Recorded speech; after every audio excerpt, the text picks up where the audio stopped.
ત્યારે આ દરમિયાન એક મહત્વના સમાચાર મળી રહ્યા છે। પાસ નેતા કેતન પટેલ ભાજપમાં જોડાઈ શકે છે।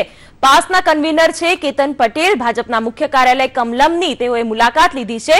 વરુણ પટેલની સાથે કેતન પટેલે પણ કમલમની મુલાકાત લીધી। ફરી એકવાર પાસમાં ભંગાણના એંધાણ વર્તાઈ રહ્યા છે। ત્યારે પાસ કન્વીનર કેતન પટેલ પણ ભાજપમાં જોડાઈ શકે છે। જે રીતે ગુજરાતના રાજકારણમાં તોડજોડની રાજનીતિ શરૂ થઈ છે અને જાતીય સમીકરણોનું રાજકારણ અત્યારે ચરમસીમાએ છે, ત્યારે ફરી એકવાર પાસમાં ભંગાણના એંધાણ। વરુણ પટેલ કે જે હાલમાં જ પાસમાંથી ભાજપમાં જોડાયા છે, તેની સાથે કેતન પટેલ પણ ભાજપમાં જોડાઈ શકે છે। કમલમની તેઓએ મુલાકાત લીધી છે। પાસના કન્વીનર છે કેતન પટેલ। ફરી એકવાર પાસમાં તિરાડ પડવાના એંધાણ દેખાઈ રહ્યા છે। પાસના કેતન પટેલ ભાજપમાં જોડાઈ શકે છે, આવી માહિતી સામે આવી રહી છે। ભાજપના મુખ્ય કાર્યાલય કમલમની મુલાકાત લીધી। આ સાથે અમારા સંવાદદાતા મેહુલ જોડાઈ ગયા છે ફોન લાઈન પર। જી મેહુલ, કેતન પટેલે વરુણ પટેલની સાથે કમલમની મુલાકાત લીધી, ફરી એકવાર પાસમાં ભંગાણના એંધાણ।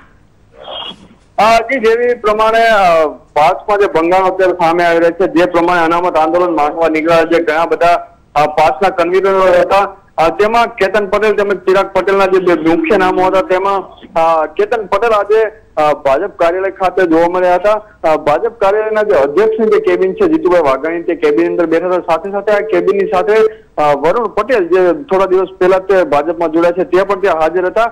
આ બંને જે લોકો હતા તેઓ ભાજપના જે કાર્યકર્તાઓ હતા, પાયાના કાર્યકર્તાઓ, તેની સાથે ચર્ચા વિચારણા કરી હતા અને એક જયારે પૂછવામાં આવ્યા અંગે તો ફક્ત તેને એક સામાન્ય મુલાકાત છે તેવું જણાવીને આખા જવાબને છે ટાળ્યો હતો।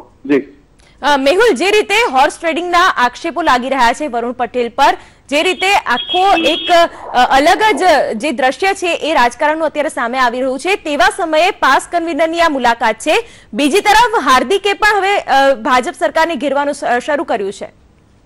જે પ્રમાણે હાર્દિક દ્વારા કોંગ્રેસના ક્યાંક ને ક્યાંક આડકતરી રીતે સપોર્ટ કરવાની જે વાતો વારંવાર બહાર આવી છે, તે પણ અત્યારે ક્યાંક ને ક્યાંક કોંગ્રેસ તરફી થઈ રહ્યું તેવું લાગી રહ્યું છે। હમણાં ટૂંક સમય પહેલા જયારે ભરત સોલંકી દિલ્હી ખાતે આવ્યા ત્યારે પણ તેણે પણ ક્યાંક ને ક્યાંક એવો ઈશારો કર્યો હતો કે હવે કોંગ્રેસ જે 182 વિધાનસભાની સીટો છે તેમાં યુવાઓને વધુ લઈ જવા માંગે છે, ત્યારે યુવાઓમાં અલ્પેશ ઠાકોર જયારે જોડાઈ ગયા છે, હવે હાર્દિક પટેલ પણ ટૂંક સમયમાં ક્યાંક ને ક્યાંક કોંગ્રેસમાં ફરી જોડાય તેવી પણ વાત છે। હોર્સ ટ્રેડિંગની જો વાત કરવામાં આવે તો ભાજપની જે તોડજોડની નીતિ રહેલી છે, તોડજોડની નીતિના ભાગરૂપે જે પાસની ટીમ જે છે તેને તોડવાની કામગીરી ચાલી રહી છે।